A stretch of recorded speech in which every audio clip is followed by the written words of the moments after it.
Dans les miasmes lourds de ces passés féroces, où l'oubli des vivants se mêle aux faits atroces, qui des échos du monde effacent le vécu, le sombre niveleur de la tombe muette, au néant seul se livre et dans l'ombre qu'il jette, se traîne par degrés sur l'honneur du vaincu.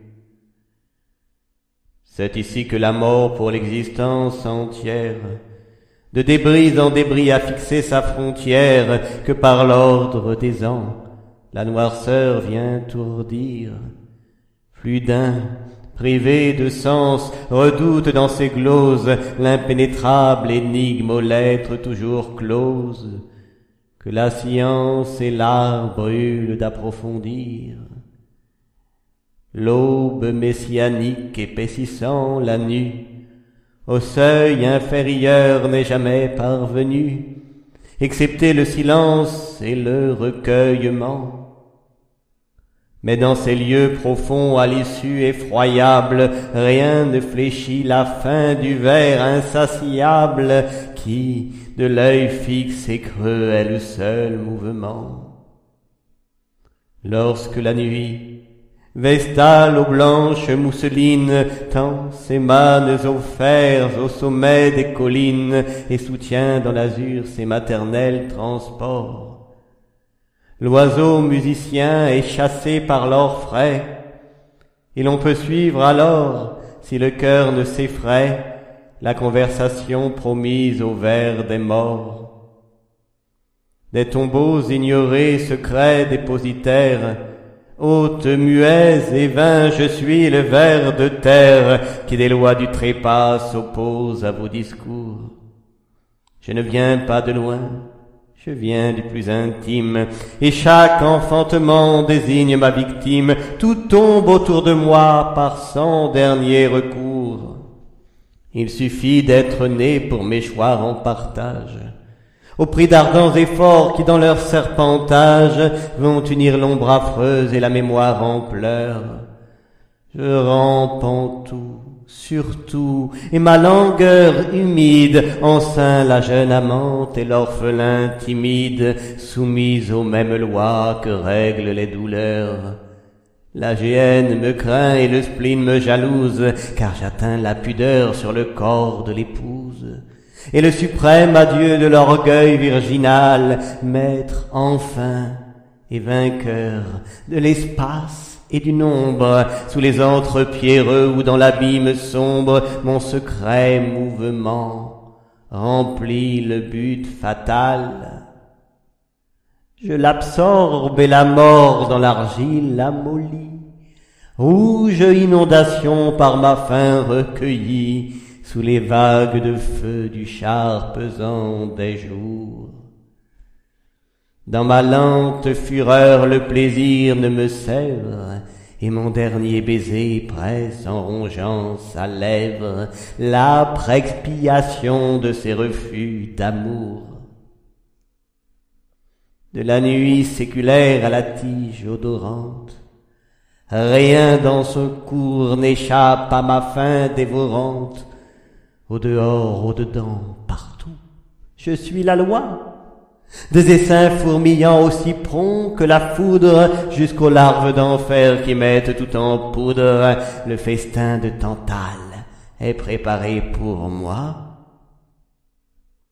La chute d'un fruit mûr roulant sur le rivage est le commencement d'une œuvre de ravage, partout disséminée avec un long soupir. L'imprudent ne voit pas, s'en allant redescendre, qu'au fond du frais séjour l'attend déjà la cendre, et qu'il paye sa dette à la mort qu'il croit fuir. Confident journalier de l'antique nature, je me plais aux accents de l'immense imposture, où l'attend le destin, pouvoir lâche et caché. Ma faim le suit dans l'ombre, et le silence étrange, en terrible conseil autour de lui se range, plus grand et digne au sein du salut recherché. sombre exterminateur des villes populeuses et des erreurs du monde aux foules nébuleuses, je mords en même temps l'Éden universel, l'optimiste rêveur qu'égare l'épouvante, à mon aspect frémit sur la base mouvante, annonçant le revers plus fort que le réel. Le sage voit la mort, les luttes, les empires, et sait qu'au vide affreux succèdent les jours pires, qui verseront l'oubli de l'homme et des cités. Lui seul, sur le penchant du gouffre inabordable, ose en interroger le cours irrévocable, qu'inspire à tout l'enfer le souffle des étés. Ô vivant, je conçois que l'éclat d'un beau songe fasse de vous les rois d'un éternel mensonge, dont la gloire au doigt d'or vient y cueillir le miel. Le couple filial révèle au loin sa course, et la Vierge sourit au-dessus de la source, loin des horizons noirs que vous garde le ciel. Rien ne semble tarir l'ambition commune, malgré l'âge et le temps, les soins et la fortune, de tout monte un parfum que mai vient embellir. Sur l'aile de la brise, une gaieté sereine, d'où la clarté se glisse en muse souveraine, en sein l'hymen futur devant sourdre et pâlir. Les seins des jeunes gens, avides de tendresse, va goûter à son tour à l'idéal ivresse. Et peuple l'air vivant de bonds, de cris, de jeux. La nature poursuit son règne sans chlorose, sur les coteaux fleuris de myrtes et de roses, et parmi le bétail qui broute sous ses yeux. Mais pendant que la vie est brillante et traîtresse, des présents variés se fait l'enchanteresse, et va porter ses vœux dans les bois d'alentour. Le troupeau corrupteur, ennemi du silence, ne sent point sous ses pieds sourdre la malveillance du cygne précurseur qui renaît tour à tour. Sans plus se soucier des siècles et des âges, les époux sont contents, amoureux et volages, et pleins d'un premier trouble au langage flatteur, le jeune homme enivré d'héroïsme suprême, joint au serment juré l'aimable corps qu'il aime, et voit déjà des cieux le spectacle enchanteur. Non, non, tout doit franchir mon séjour redoutable, au fond de la poussière, à tous inévitable, inerte et sans ressort, sous le poids des malheurs. En face de la mort et d'une heure dolente, l'imagination à jamais consolante n'aura d'autre discours que celui de ses pleurs. Vivre après le trépas, insensé que vous êtes, comme à vous je reviens sur les illustres têtes des lords. Tout m'appartient, fou de fausses raisons, spectre futur glaçant les fleurs de vos couronnes, un seul lieu me fait voir à la fois tous les trônes et les succès promis aux brillantes saisons. Comme un sphinx redouté, je vais, je viens, j'inspecte, et dans la Rome éteinte ou dans l'ombre suspecte, je suis l'être final des éléments domptés. Les chimères en feu, les sélènes avides, l'homicide serpent, les gorgones livides, n'égaleront jamais mes âpres volontés. Autre temps, tu n'es plus. Les fleurs sont peu durables, au son vague et lointain des jours inénarrables, la déesse pâlit sous son voile imposteur. Rien ici, rien de vous au milieu des ténèbres, hormis l'inscription au présage funèbre. Quel que soit le troupeau, la mort est le pasteur. Que reste-t-il alors dans ces moments suprêmes? Rien qu'un vieux souvenir sans or ni diadème, et qui se perd hélas dans un passé confus. La nuit funeste augmente insensible à vos larmes, et de vos jours encore les civiles alarmes éclairent à demi ce vague mot « je fus ». Du pouvoir usurpé par un transport fébrile, ô jeunesse, Ô saison, tout deviendra stérile, l'amour, la volupté, la gloire et les honneurs. Bien qu'au néant amer la chute sera prompte, la blême humanité sous les fers de sa honte pour la souffrance est née avide de bonheur.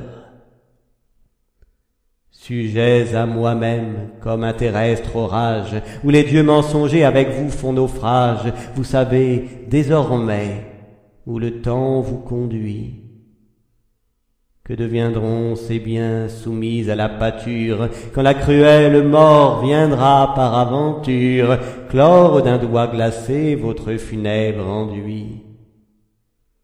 Pendant que dans l'azur la lumière inquiète sur le plomb du cercueil comme un miroir reflète, que ton repos soit doux comme ton cœur fut bon. Seul dans l'obscurité jalouse qui perdure, le cadavre verdi par mon attaque obscure montre comme un mineur sa bouche de charbon. L'épargne prévoyante, après de longues heures, se joue en expirant à l'usure des leurs, comme un risible objet dont je tiens l'autre bout. Et Satan par le bruit que votre course s'égare, ricane en secouant la trompe du Tartare, dont rien n'a pu ternir l'incurable dégoût. L'éternité n'est point la splendeur apaisante, que la religion soumise et complaisante toujours vante et promet aux avares craintifs. D'un chaste enivrement dont la mort est l'archonte, sa fable d'un bon mot les rassure à bon compte, et le bétail humain mêle ses chants plaintifs. Mais rien n'est pire, hélas, que la cendre étouffante, et que l'horreur des nuits qui dans l'ombre bouffante ceint le coupable sang dont je suis affamé. Le glas sonne aussi bien que je perce la bière, les autres pour le sol vont tous au cimetière, enfants, amis, parents, tremblez d'avoir aimé. Esprit pur, Esprit saint, répondez grand du monde, quel est le sang si né qui par ma plaie immonde fit un repos mêlant le fiel à la douceur? Vous ne le pourrez pas, et je suis bien tranquille. Fantôme, je le sais, l'homme à l'homme inutile va, miné d'un mal sourd, se faner dans sa fleur. De moi, dites plutôt, il est ce que nous sommes. Le ver use les corps et l'homme use les hommes, ainsi qu'au vil troupeau les sincères remords. Sous ma voûte funèbre, il serait vain de croire que je ne prends point l'âme et l'étoffe de gloire, dont le cuisant péril est dépendant du corps. Là, s'anéantiront l'espoir et l'espérance, le riche et l'indigent, la glose et l'ignorance, et de vos vains flatteurs tous les vœux superflus, l'audacieux archange, en serrant d'anathème, ivre de ses grandeurs sans le savoir lui-même, dessoude les degrés qu'il ne franchira plus. Les hommes désertant leur paisible retraite cheminent vers la mort, en tristes interprètes, et pour l'amour de l'or enflent leur vanité. Le nourrisson, hurlant dans son berceau fragile, aiguillonne au succès sa molle et froide argile, que cernent les liens de son iniquité. Oh, la mort m'a choisi pour défendre ses causes, et m'a sorti du puits amer et noir des choses. Que le monde se taise et m'écoute parler, ma voix vient seconder les cris de la corneille. La nature vous parle, homme, ouvrez l'oreille à ces plus hauts dédains que je vais révéler. La ruine est promise à l'autel qui chancelle, ainsi qu'au palais neuf dont l'ardeur s'amoncelle dans l'éternelle nuit des fastueux décrets. La constellation radieuse des astres forme des globes morts au cou blanc des désastres, dont l'âpre escarpement darde l'or de ses traits. Ô pâles avortons des sociétés folles, quel que soit le tribut de vos honneurs frivoles, mon détestable amour embrasse vos horreurs. À toute heure, en tout lieu, béate créature, ce qui fut vos plaisirs deviendra vos tortures, dans le superbe enclos d'un âge plein d'erreurs. Des beaux jours fugitifs, votre lutte acharnée, comme une eau sans issue à l'oubli condamnée, s'écoule uniquement vers l'horreur du trépas. Et bien que vide et nul soit son lot d'hécatombes, l'azur rit du soleil comme il rit sur les tombes, où vos corps deviendront mes funestes appâts. Jamais peste sur terre et nulle autre vengeance n'ont des ingrats humains déraciné l'engeance et corrompu la flamme éteinte des Césars. Or moi, dont la sentence à vos yeux étrangères bientôt vous surprendra dans l'ardeur mensongère où grincent les essieux des belliqueux hasards. Ne pouvant remonter à l'âge où le mystère de l'homme est devenu le cancer de la terre, tout ce que l'aube apporte est promis à ma fin. Je dépouille le faste avec les apparences, les bois, les monts, l'azur et l'âme en proie aux transes. Je suis, vous n'êtes plus, partout, mon nom est fin. Envieux sans relâche, épillant l'ouverture, où la clarté se glisse avec la pourriture, j'attends l'humble famille et son modeste avoir, accusant la lenteur, les prenant pour victimes. Je maintiens pur et nu, au fond des noirs abîmes, l'ingrate vérité dont bout le réservoir. Prompt messager de deuil, ma suprême conquête poursuit l'ombre farouche où le corbeau becquette sur quelque gibet noir comme au temps des aïeux. Effrayant ramasseur, casuiste intraitable, je grandis dans vos chairs, je m'invite à la table et ronge pêle-mêle hommes, temples et dieux. Bien que l'illusion noblement vous enivre, le carnage hideux me force à vous survivre dans les pourpres du soir au vol aérien. Quoique vos médecins soient forts et secourables face au destin cruel qui les fait misérables, au corps défiguré, ce qu'ils peuvent n'est rien. La femme aurait beau faire avec l'ataraxie de ce monde galeux sa gynécocratie, que chaque enfantement multiplierait sa mort. Ô vie universelle et sans cesse animée, qu'es-tu donc? Rien de plus qu'une vaine fumée dont les folles grandeurs subissent ce même sort. Plus morte que vivante, en souple bandelette, la pitoyable chair est si près du squelette que l'apogée en somme adhère au trou béant. L'heure pèse, et l'homme, ivre, humble enfant du décombre, jusqu'au plus vil cercueil comme un chien suit son ombre, se démène et repasse en un jour au néant. Comme un reflet perdu sur les plages marines, la disparition plane sur les ruines et s'apprête à sortir de l'Etna caverneux. Quoi que vous façonniez, libre d'inquiétude, je niche sous l'envers de toute certitude, tel le serpent près d'Ève y déroule ses nœuds. Je ne suis pas plus loin des enceintes funèbres que des antres nombreux et des cités célèbres où les jeunes beautés s'arment d'un froid dédain.